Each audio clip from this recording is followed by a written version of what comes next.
shake his hand. MVP Horford. Inside Brown.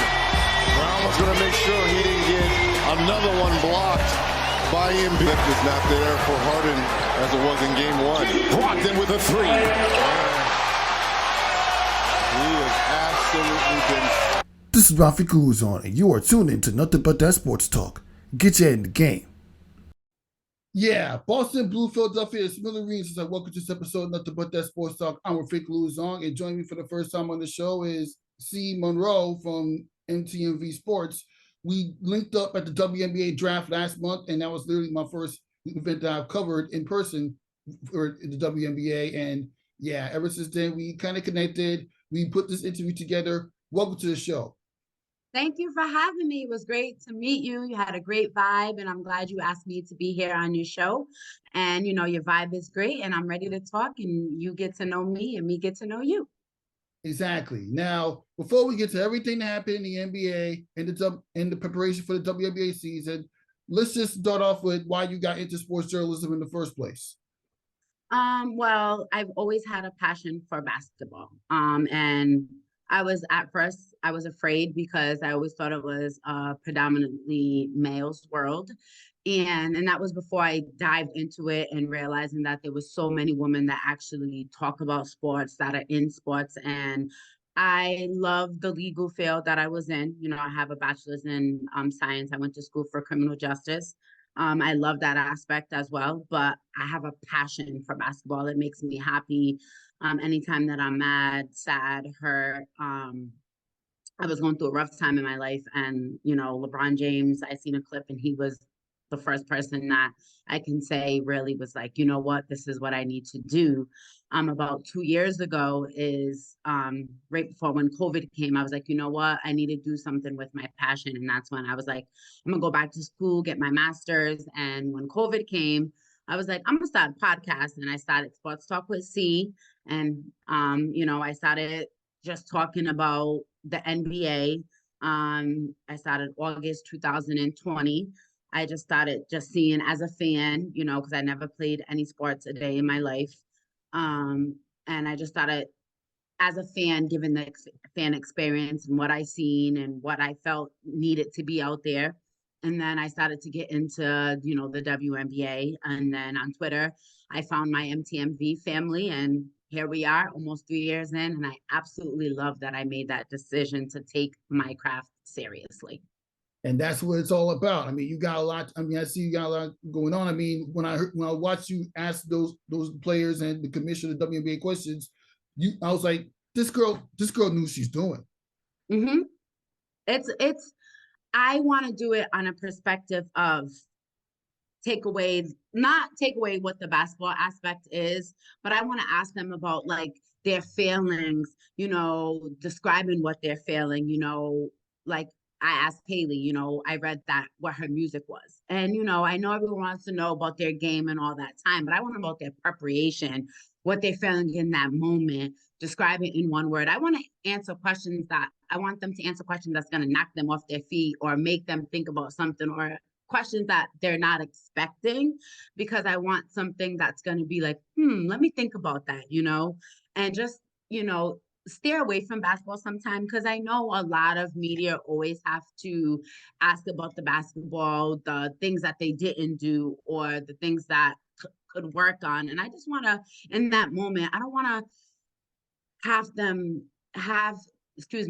players talk about what they have to be criticized about or what they're not doing right or what they did right. So I just want to give them a moment to have them talk about their life or what their reality is. So that's why I try to ask dynamic questions, you know, about who they are as a person instead of their game.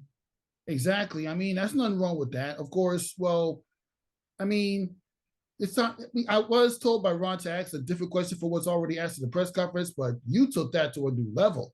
And you know, the fact that both you and I were at the scene, being able to do it in person press conference is the first time. Well, obviously you've covered against a person before. I see you covered the Connecticut Sun last year. Jocko Jones was on the team before she got traded to my New York Liberty. But we'll get to that. We'll get to that in a minute. Like, I mean, I know you already answered this question, but why don't you start with how you got into basketball, not just from a fan perspective, but Yeah, from a fan perspective and all other perspectives. Well, my brother, I'm gonna be honest, he is the first person I've ever seen play basketball. And I guess the way I ask questions is because when I see my brother play basketball, there was this basketball game. And when I tell you, when my mom was not there, my mom was a crazy fan like me, screaming and yelling, up and just not caring about what anybody else thought about her. That's my son. This is what I'm gonna do. And when I tell you, my brother, I sat with the cheerleaders because I was not being with my mom when she was acting like that. So when my mom was not there for the first half, my brother had a terrible game. A terrible game. Wow. He was the best in the nation. I'm from Providence, Rhode Island. So he was the best in the nation when I was younger. So when my mom came in at halftime, he's like, "Ma, where you at?" He scored 45 points in the second half. Wow. So those are the questions that I like to ask because that's why I ask those certain things. Or just describe your game in one word. So I've learned to ask different questions or be more personable because of all the people I've had come on my show. And the feedback that I get. A lot of people say, I make them feel comfortable. And I just think you build a better relationship when you lead up to the basketball. You get to know them, and it just shows that you care more about them and you care about other things other than just the basketball aspect. Like when I was reading about Haley, and then I seen that she liked Lauryn Hill. That's something I like. So why not bring that up and find about and ask her how she got ready for her game? Or when I asked a Letitia me here to describe how it is to have her freshies with her in this exact moment. Like we've seen them play all 4 years together. How does it feel to have them in this moment in the draft with you as well? Or when I asked Alexis Morris, we know her story. I don't want to continue to talk about what it was, the heartbreak, being kicked off the team, or not thinking about not being able to play. Describe all those words to be in this moment here being drafted in one word. I want to know what that feels like. I want to know what that means to you. So just doing it for almost 3 years, being personable and just trial and error, and just wanting to get better. I just, being at the finals, learning. I learned so much from Pepper, your questions, and just listening. It may not seem like I'm shy, but for most of the Connecticut Sun games last year, I did be media. I did a lot of listening and watching and seeing the NBA media, seeing the WNBA media. Some media I don't want to be like. Some media questions I'll never ask because that's not who I want to be, and I don't want those a part of me. So, I just listen and learn, and I know what type of media I want to be, and I know that I want to be somebody that is seen. My show, my platform is be you, be free. And I want people to accept me for who I am. And I want that you could come on my show and always be who you are, no matter what. It's judgment free. No matter what, you can swear, you can yell, you can scream, whatever. And it always will be okay.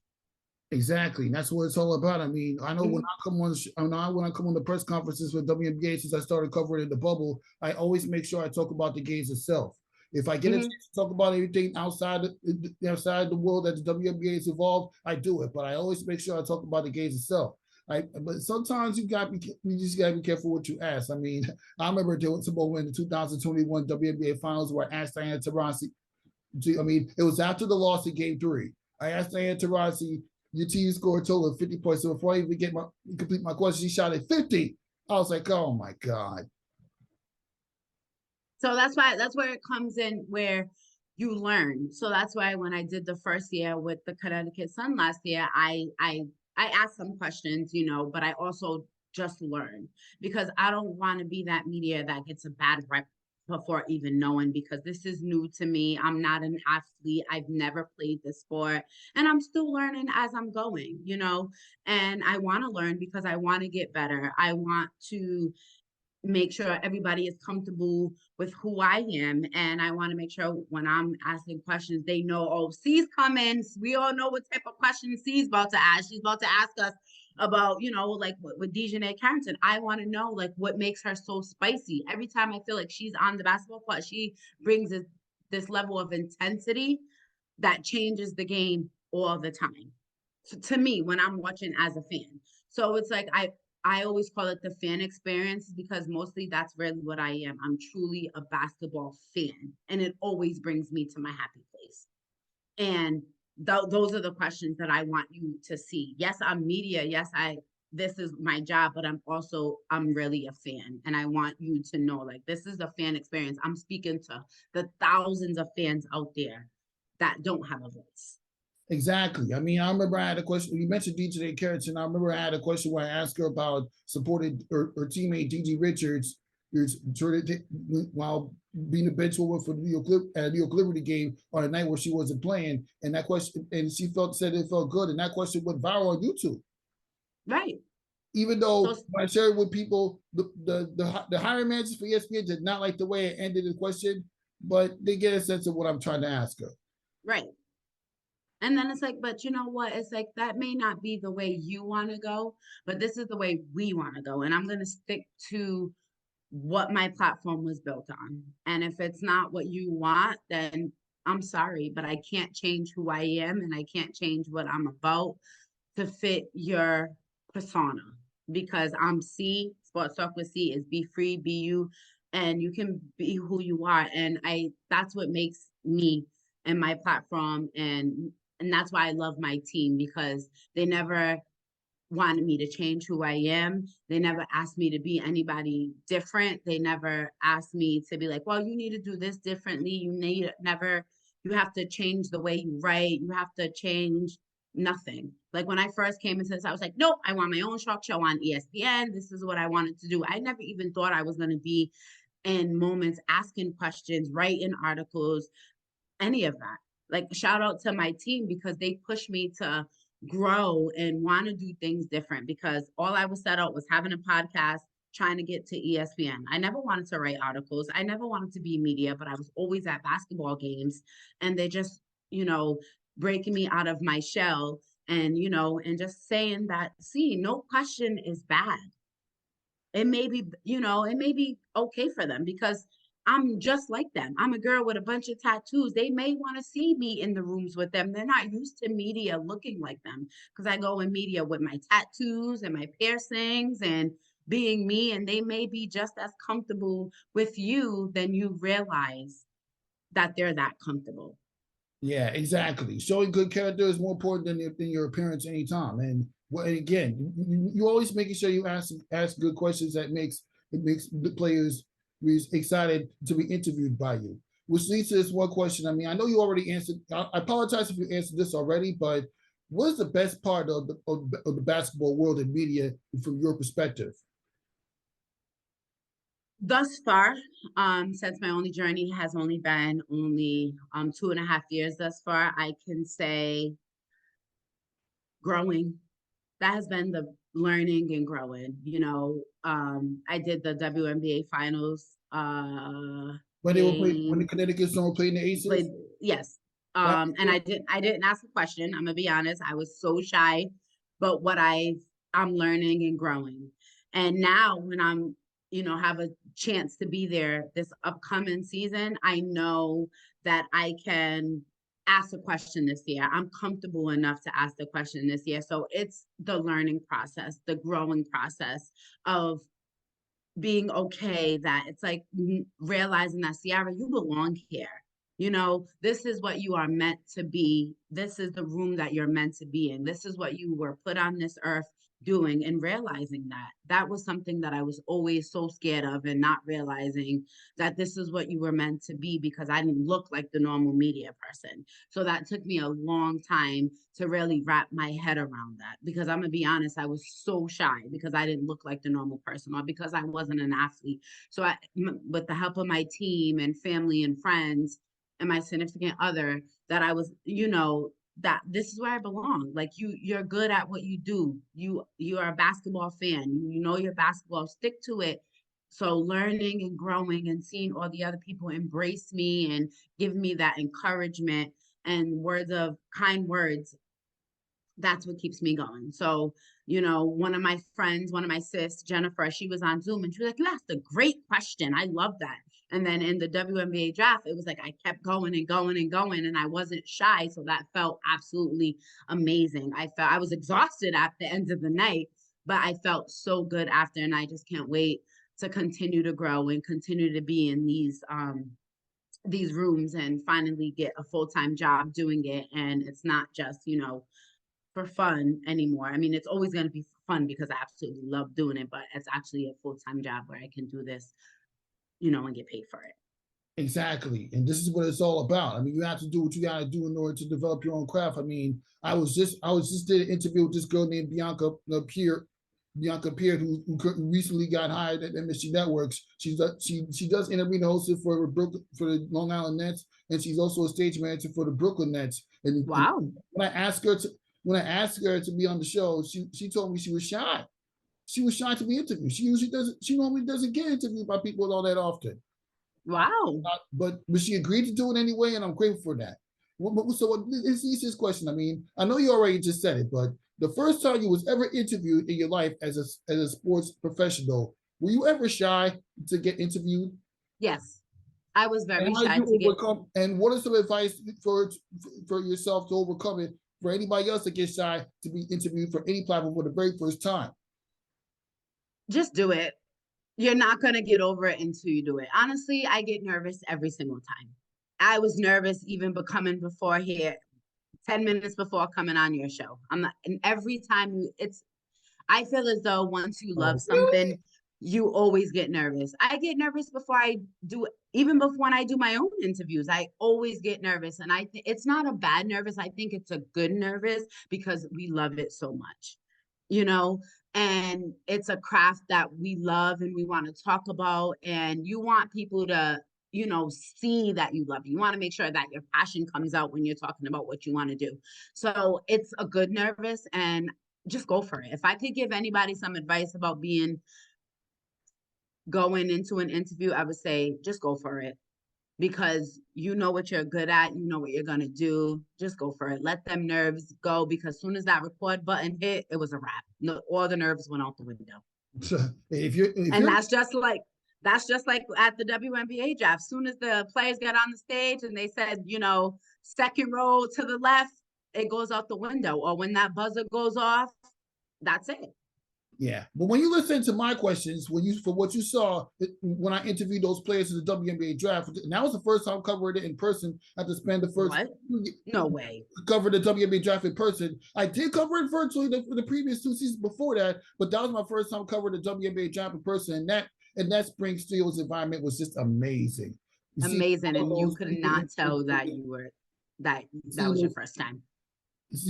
I mean, most of the people in the media professionals, they know me because they've all been on my show in the past. Because I started this as a podcast back in 2018 when I was recently graduated from LIU Brooklyn, which is my alma mater. But then I was able to attract people like Christina Williams, the Aries, Erica Ayala, the Miles Ehrlichs, some of the top media professionals. I just told you Bianca was on my show. So that's dope. The Monica McNutts, they've all been on this platform.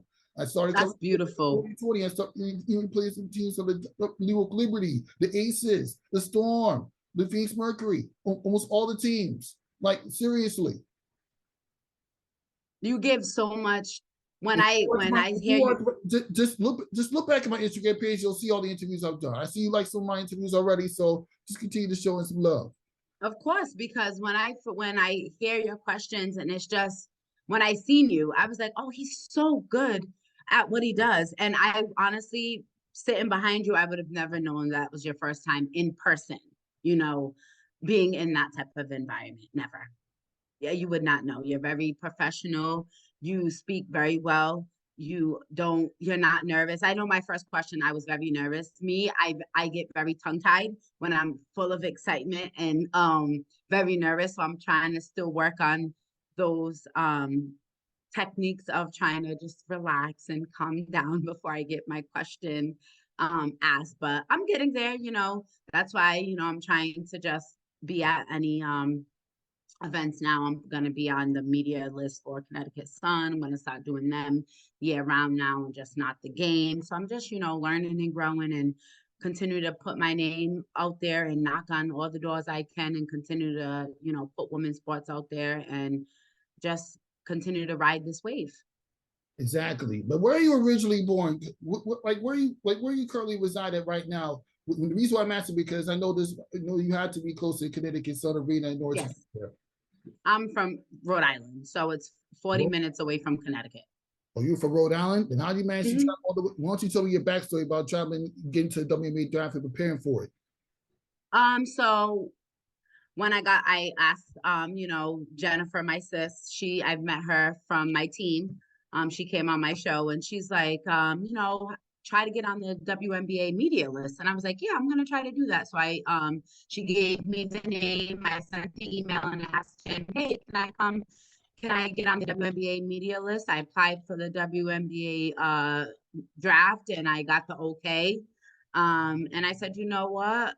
I'm going to take a bus because I hate driving to New York City. I hate the traffic. So I watch a lot of college women's basketball anyway.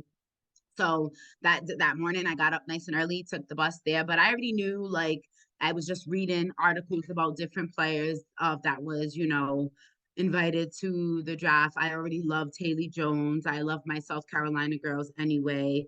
I was very impressed by Alexis Morris. So I definitely did want to see her. Letitia Meehan reminds me of KFC. So I definitely was so excited to ask her a question. I love Zaya. I love Zaya Cook. So I was very excited to ask her a question.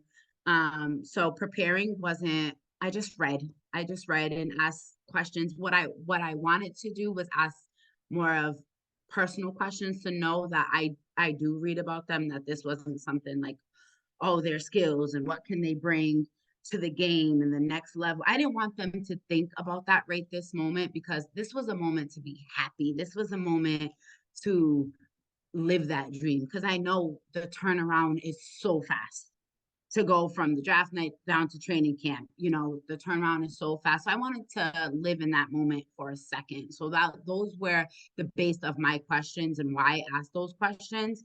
So, I just continue to do my research. I'm going to tell you a quick story. My bus was late. I didn't get into New York City until 4:24. I had to Zoom to my hotel room. Thank God I booked my hotel maybe 8 minutes walking distance from the location that the draft was in. So I got there, refreshed it up, did my hair, got my outfit, and I Zoomed, walked over there. I was so nervous. So my significant other, we were on the phone together, and she's like, you got this, babe. She was, cheering me on, being my cheerleader. Walked through those doors. And then as soon as I walked through those doors, I was a little nervous because I don't really know anybody. I just know the people that I do know from other events, and it's not many people. So at first I didn't know where to go. I seen some of the girls that I see from covering the Connecticut Sun. So I was happy about that. And then I met some people just dancing there. And then, I got to the media room, and then I got settled, and then I got situated. So that was good. And then I went upstairs to the room where the draft was going to be, got some pictures in, and then I was like, nope, I'm here for business. Let me go downstairs and get ready, look over my questions, and go from there. And then it began. Exactly. That's what it's all about. I mean, I kind of had my moments at the draft itself. I mean, I originally applied. I did apply for the orange carpet, but I couldn't really get credential for that. But yeah, I did too. I didn't get credential for it. But at the very least, I got to see how the whole coverage of the orange carpet is done when I went over there, and literally everybody was there. I mean, I already knew some of the media professionals that covers the WNBA draft because names I already talked about over and over. They've been on my show in the past, or at the very least, I connected with them, or at the very least, I connected with them at previous events. I mean, I'm coming on. I walked to Reed Studios, right. I walked to the back entrance, not the entrance where the players are entering the orange carpet, but I walked to the back entrance. Who's sitting down there when I saw it? Ari Chalmers and this girl named DJ Kelly. Dej Kelly from North Carolina. From North Carolina. I mistakenly called her DD Richards. I was like, nah, that's DJ Kelly from North Carolina. Wow. They were just having a conversation, and Nari introduced me to her. I was like, okay. And Nari got bigger than she was. Because I'm slightly taller than her, but she outshined me by a mile when it comes to size. She's such a sweetheart. I love her. Her energy is absolutely amazing. When she comes into a room, it just brightens up. It really does. She's so amazing. And then she showed me where the orange carpet was. It was at the back. I was like, wow. And that's what I'm going to talk to everybody else. I met Kate, the Korean Colvin, who covers the Washington Mystics for the first time in real life. Like, wow.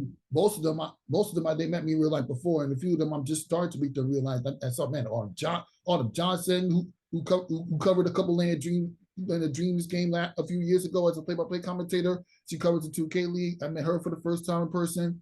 So yeah, there's a lot. There's some I never really connected with yet, including Jennifer, but she did reach out to me and say she wanted to introduce herself to me on IG. So I'm glad we get to connect. That's good. That's what's up. Don't forget to check out Jennifer's appearance on Nothing But That Sports Talk coming soon. I will do that. But yeah, to continue the conversation with the Connecticut Sun, as you already know, you lost Jocko Jones to my New York Liberty in a trade. I'm a New York sports fan. I root for the New York Liberty as well. I'm glad she's on our side. No disrespect. And we managed to pick up some other major pieces that makes the Liberty almost up there with the Las Vegas Aces, who are expected to retain the title and be the first two-time champion since the Sparks. But it ain't going to happen with my New York Liberty taking over. New York stand up. See from skies, baby. But yeah. While we're on the subject, what do you expect for the Connecticut Sun with Jocko Jones out the picture? Especially after they picked up some good pieces. I mean, they added Alexis Morris in the draft. We gave you Rebecca Allen and the number 6, which let you drafted her. What do you expect? Well, I can honestly say that I was so shocked when I seen that come along, and everybody needs changes. Kurt's left, we have Coach Stephanie White coming in. She has 15 years experience as a coach, as a player in the W. I do like the fact that Brianne January is an assistant coach. I do love that. But we cannot forget that we also have the engine still there. We do still have Bree Jones still there. We do still have our vet, and DB there. We have our spiciness and Dejanay Carrington. That we cannot forget about that. Adding Lex Luthor and her, when I say, I know that she's only a rookie, but her hunger is something different. I don't know if I've seen that in a rook in the past 2 years that I have been watching, the hunger to want to be on a court because the chip on her shoulder. Beck Allen, she's a shooter. So yes, what she did as a New York Liberty. So we can't forget about that. We can't forget about that. When Bree Hartley played before she got injured, she gave us some solid minutes. So I'm definitely ready to see what she comes with her. Now that she has no injury, Tiffany Hayes, she can score. She can create her own shot. So I'm not giving up on my Connecticut Sun. You know what I'm saying? I'm ready to. It's not fair like that. For how long? Yeah. This was the first WNBA game I ever went to was Connecticut Sun.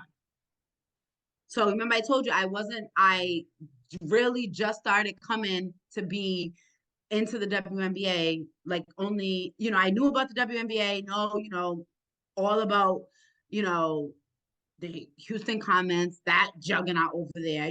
I know all about it, but for me to be constantly watching every game, being a fan, going to games, a solid 2.5 years now. So you see the background, Connecticut Sun, baby. I'm not, you know what I'm saying? Just like everyone says, you're a LeBron James fan. Sure am. I go where he goes. Sure do. So I'm going to ride with my CT. And the way I'm an inside girl, I love the paint. And the way Alyssa Thomas is, I can't, because can't nobody, I definitely. And in that paint, can't nobody stop her. Can't nobody stop her. So I'm not giving up on the squad that easily. And, with new coaching staff, new team members, and the love in that arena is something else. They added also Olivia. Nelson Adora, well, Jayla Everett. I love what she did with the St. John's, and also what she did when she was in the tournament. I think they made it to what, the Sweet 16, I believe. So I'm just ready to see how they all come together, but I'm definitely not giving up on my squad. Just like you standing up for your New York Liberty, I'm definitely not ready to give up on my Connecticut Sun. Definitely not. We're definitely going to see what they can bring and contend. It's not like they can't contend. They definitely could compete. They definitely can. They compete, and I feel like people think that JJ was the team. I get it. She is a monster, the MVP, definitely. I was heartbroken when she left. I ain't even gonna front. Like, no. You know what I'm saying? I'm a New York Liberty fan. I know. You know what I'm saying? I was so pissed. I know it hurts. But yeah, it does. It did. But what we they gave can, you Rebecca Allen. We gave you a you know what I'm saying? Oh, we can't get about my girl Teaspoon either. You know what I'm saying? Letitia Heidemann gets busy. So I can't. Pieces, so you should be happy. We got the piece. That's what I'm saying. We got our pieces. We are good. So, and the fact that Brianne January came from them, knows the team, knows the culture, we will be fine. I just hope when New York Liberty comes to CT, I hope you're there too. Yeah, the Connecticut Sun is 0-4 in the WNBA Finals. Lost to Sue Bird and Lauren Jackson's Seattle Sonics in 2000. Seattle Storm in 2000. I believe it was 2003, 2004, somewhere around those realms. Lost to the Sacramento Monarchs in 2005. Wasn't in the finals again. Up until 2019. Lost to the Washington Mystics. Lost to the Angels last year. But we have a new coaching staff. 0-4 in the finals. They're almost as bad as my New York Liberty. At least we're relevant thanks to the Jacques Joe's trade. While you're probably going to be a middle seed playoff team at most. Well, we'll have this conversation again in playoff time, right?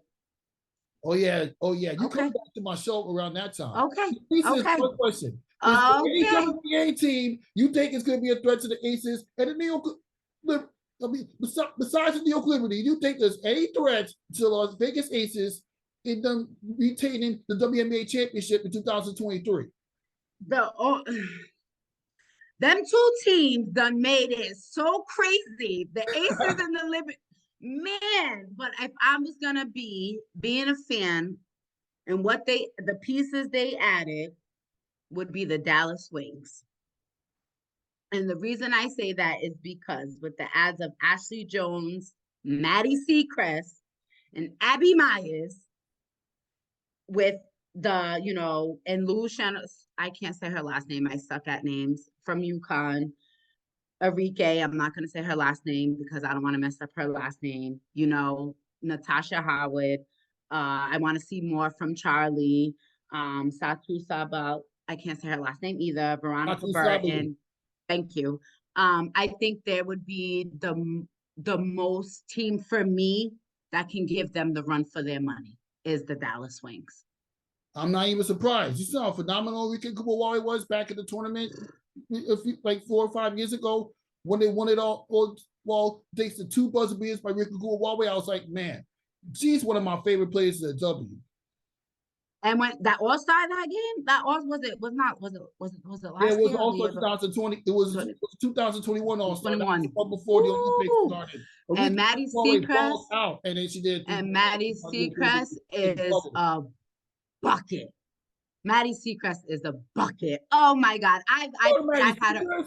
Yes. Maddie Seacrest is a bucket, and I've had her on my podcast, and she scored the most points in Division I basketball for the men and the women. So I just, Ashley Jones on the defensive end. Yes, I know they're only rookies, but I just think that with the team that they got, with the team they already had, the pieces they added, Diamond DeShields, I just think that as far as team-wise, Dallas Wings would be the team that can either match up with the Aces as far as contending for a possibility to give them a chance on a fighting chance to, get a championship. I don't know about that. I mean, I'm sorry, but I'm going to disagree with you. I think the tie between the Mystics and the Phoenix Mercury. They the ones that can get by New York Liberty, and the Aces fix. The Mercury Mystics too. I agree with you with the Mystics. Elena Deladon, Natasha Cloud. They Yes, brought I back agree with Chrissy you. Tolliver. She had 9 3-pointers against my Liberty at the Garden back in 2017. Who did you say? Sorry. Chrissy Tolliver. Oh yeah. Chrissy Tolliver. She's with the Mystics now. Yes. A bucket. And you know what? Earlier and Elena's not Deladon is not, she's not sitting out. When I asked her about Chrissy Tolliver coming back, being her teammate again, she said she's so excited, bring that veteran presence, making the Mystics man.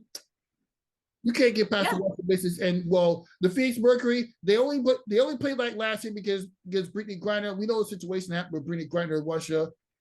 Right. That was a very difficult time for not just her, but the whole entire sports world in general, for her to get locked up for doing drugs. I mean, she may be wrong for doing drugs, but the punishment she got for doing it in the first place, she did not deserve that.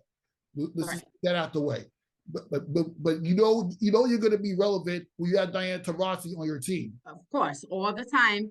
And the fact that, Deladon is not going to be sitting out any games this year.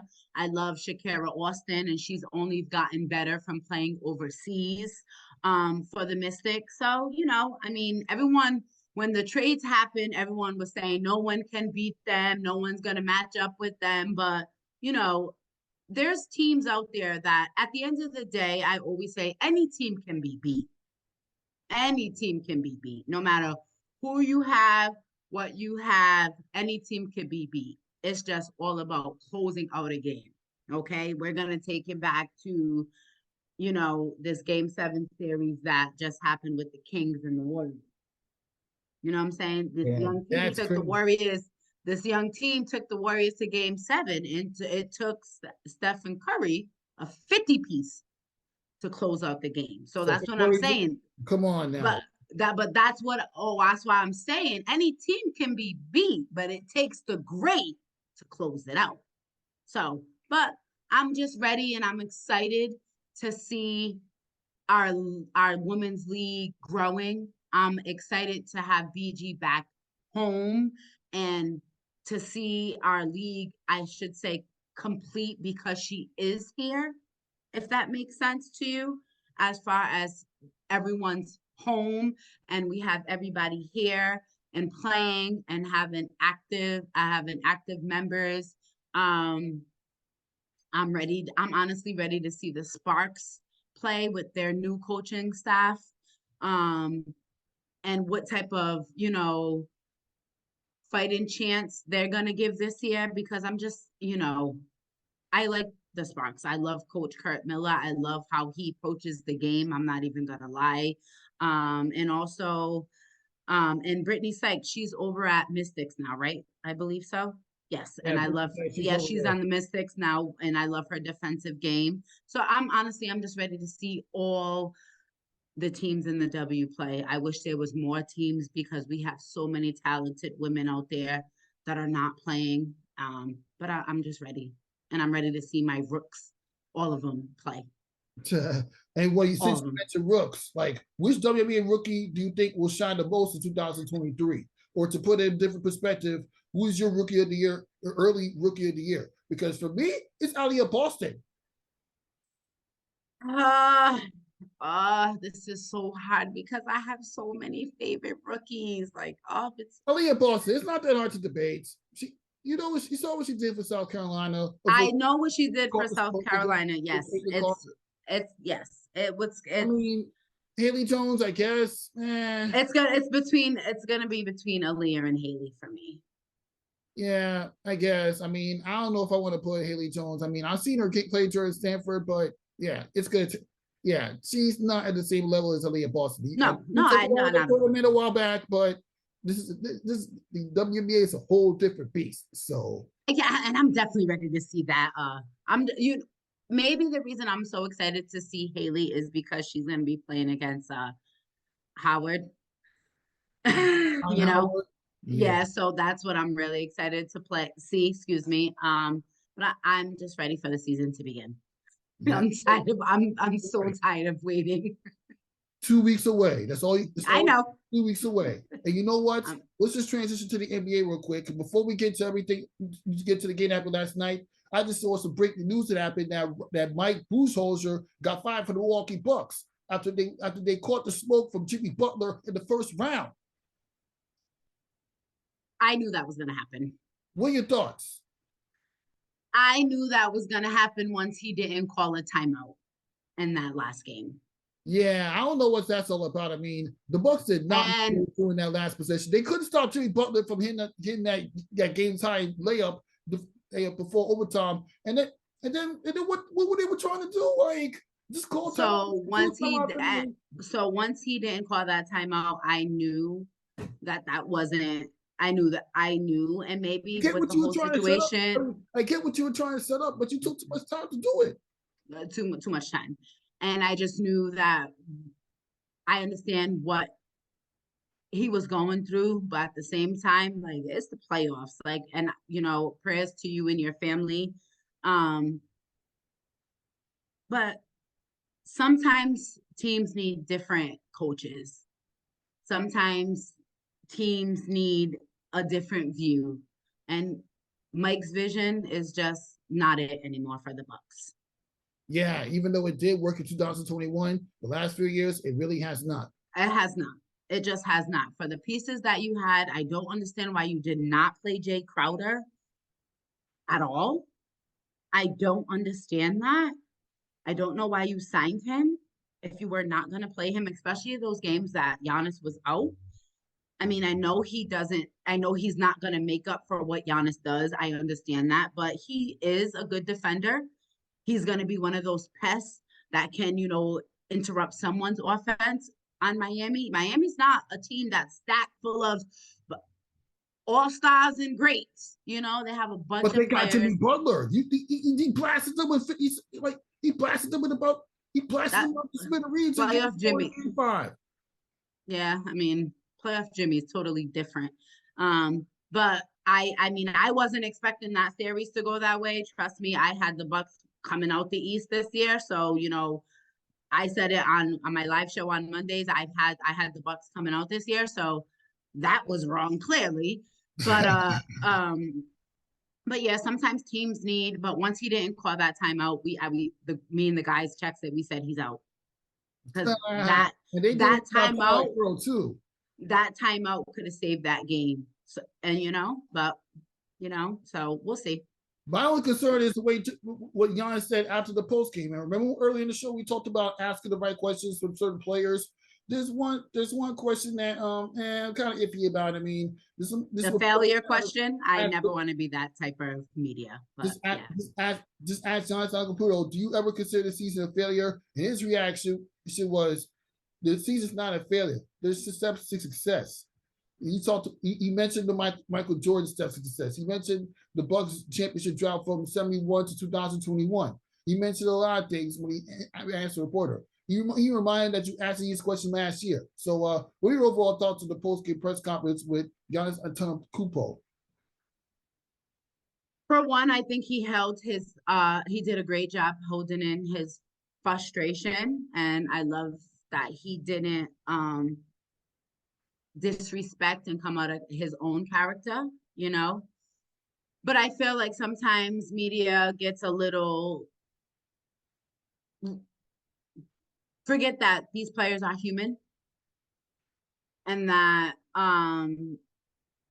if you asked that question last year, why are you asking it again this year? And if you wanted to ask that question again, think of a more creative way to ask it, in a way that, because I don't think anybody in the basketball world thought that, maybe somebody did think that Miami was going to win. Mm-hmm. Yeah. But maybe I feel as though doing, being in media and asking these types of questions, there's plenty of ways you could have asked that question in a different way, in a more creative way, or just never ask the question at all. You could have asked him to comment on the season and without putting the word failure in it. But then after hearing how Shaq broke it down, I'm conflicted, if that makes sense. Yeah, it is kind of conflicting. That's almost like if the Connecticut Sun lost to the WNBA Finals last year, and you were to ask Jonquel Jones or Natasha Heinleman, do you ever consider this season a failure? Right. Or something like But that. and then, I practiced, and when games happen, I like to do that to work on tough questions, because I do want to be that media that does ask tough questions, because I just don't want to be the media that asks the easy questions on good games, and and I find myself always at a hard time. So on days like, depending on tonight's game with Bron, I am gonna hold myself after the game to ask, depending on if they win or lose. I definitely don't want them to lose. But if they do lose, I will hold myself accountable to come up with some questions that I would ask any of the players and the coaches some questions because of that. Because I do want to get better at asking those tough questions. Because I'm gonna tell you right now, those are the questions that you always are remembered for, not the good questions.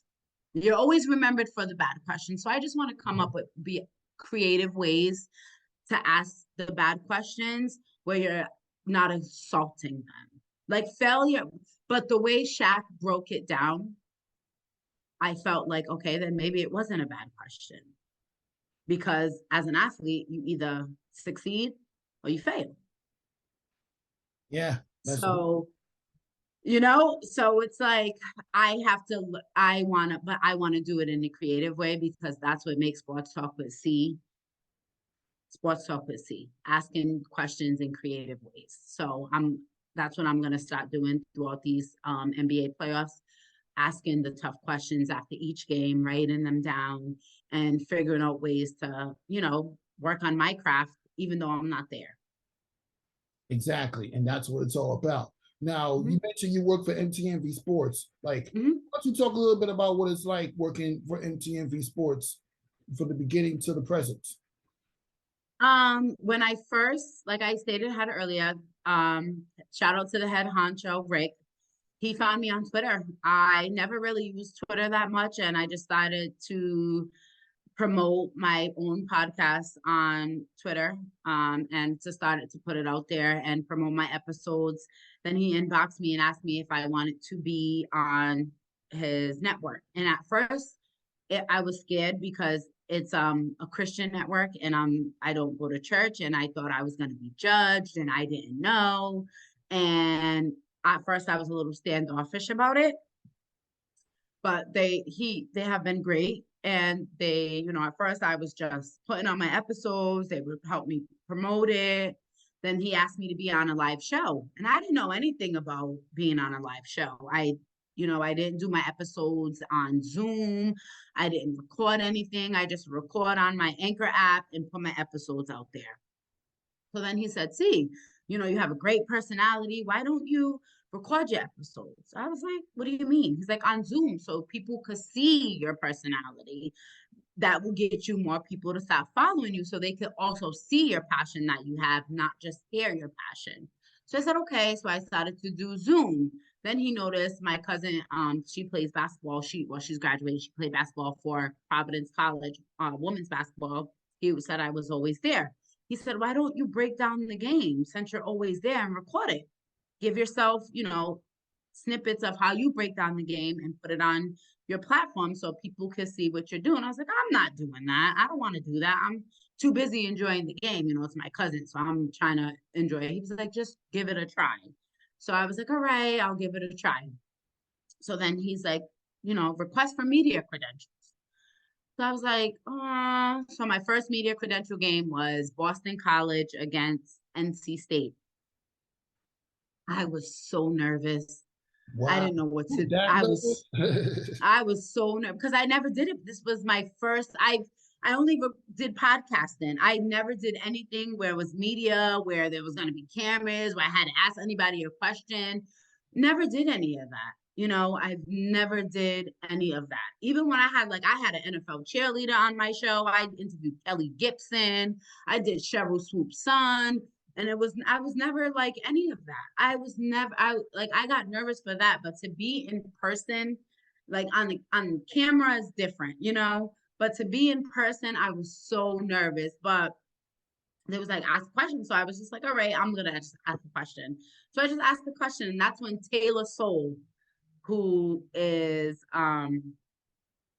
got drafted into the WNBA, she was at Boston College at the time. I got to ask her a question at Boston College when she played NC State. So I asked her a question about the game, and it was like, oh, this is easy. So I started requesting to do more games, and then I started to do Brown. Then last year I did my complete season at Brown. And Brown University lets me do after the game interviews, like post game interviews. So just MTMV just brought me out my shell. They pushed me to be better. They pushed me to do more. They got me to do, you know, I went to my first Connecticut Sun game. I started interacting with people. Then I found out how to request media from them. And it just, they pushed me to write articles. They just pushed me to be, they just know I have more into me than what I was putting out. That I was more than just having a podcast. I was more than just this girl who wanted a show on ESPN. I was more than just this girl who was Sports Talk with C. There's so much more to me, and I'm glad because there is so much more to me. I have so much more to offer the world of media because I know there's little girls that look like me, sound like me, have a deep, thick accent that say "ka" just like me, and that want to be just what I want to do one day. And to let them know that, like, hey, it's okay. Be you, be free, and you will still be able to do what you want to do in this life. There's breaking barriers. It's okay. Live your dream, chase your dream. And that's exactly what I'm doing. It's been hard. I got laid off my job 2 months ago. So I'm taking this time to follow my dream, chase that dream, you know, go after that dream. This is the time. God has a plan, and this is my plan. And this is the time to go after it 125%, 1,000%. This is the time. And there's no more wasting time, no more excuses. Well, I have work. I can't take the day off of work. I can't get there. This is the time. Time is now. Time is precious. And I'm so grateful to be on your show. I'm so grateful that I had the chance to do the WNBA draft and ask questions, and that I wasn't shy, and that I'm here. Like, it's a blessing. It really is, because I never thought that this podcast that I started August 20th, 2020, that I would be here May 4th, 2023, still running, coming back for season 3, May 13th. I have some good things in store. I'll have an intro song. I'm just doing so much, and it makes me so happy, and I can't wait to continue and grow. Some days are harder than others when I get the no's, but every time I get a yes, it makes it all worth it. You know, being on the Connecticut Sun media list, being on the WNBA media list, you know, I can't wait to cover my first NBA game, because that's where the love really came from. I just can't wait. Like, I really can't wait. And I just can't wait to see where the next year comes from, and what it brings me. But I don't want to stop. I just want to get better. I want to grow. I want to learn. June 3rd, I got a ticket to the Autumn Johnson Summit in Atlanta for media. Wow. Yeah. So I'm going to go to that. I can't wait. I'm so excited to meet people and network. I applied for the Rising Star Media. Even if I don't get in, I still applied for the second year in a row. And I'm just going to keep applying to let them know I'm not going anywhere. You're going to continue to see my face. If you don't see it there, you're going to see it somewhere. And if it's, you know, if my platform gets out there for just Sports Talk with C, then that's just all it is. But C's here to stay. And that's it. I just want to be okay. That's the same thing I'm thinking with Nothing But That Sports Talk. Nothing But That Sports Talk is here to say. That's it. That's what it's all about. Mm-hmm. And to wrap up the show, Why don't you tell all the folks listening to this podcast, and for my viewers, why should they follow MTMV Sports? Follow MTMV Sports. Follow us. Like, share, subscribe. And what makes this a legit media platform for many people to follow? Because it's my voice, my team. We're all different people from all around the world. We come from Atlanta. We come from Rhode Island. We come from Florida. We're all different people coming together to talk about one thing, to give you guys one thing, and that is sports, basketball, NFL. We're getting into all different sports, but right now it's mostly basketball and NFL. We just did the XFL. My good sis, Venora, she's covering the XFL. We do the NFL Senior Bowl. We do the HBCU bowl. We do all different kinds of things, and we are on scene for all of this. We have live shows. We have Not the Same podcast. We have MTMV Live. We have Red and Bold. They cover the Kansas City Chiefs. We have the Full 94 on Mondays. That's me and my two bros where we cover nothing but basketball. We have Sports Talk with C coming up for season 3, where I cover mostly women's basketball, and that's on Saturdays at 10 o'clock. So subscribe. You can find me at Sports Talk with C on all platforms, and the team is MTMV Sports, and that's on all platforms as well. That's what it's all about. And now wrap up this episode, Nothing But That Sports Talk. Thank you for stopping by, C. I really Thank you for having me. You gave a lengthy explanation about everything going on, and that's exactly what we need. Thank you. I appreciate you for having me. And to all the balls out there, get you in the game.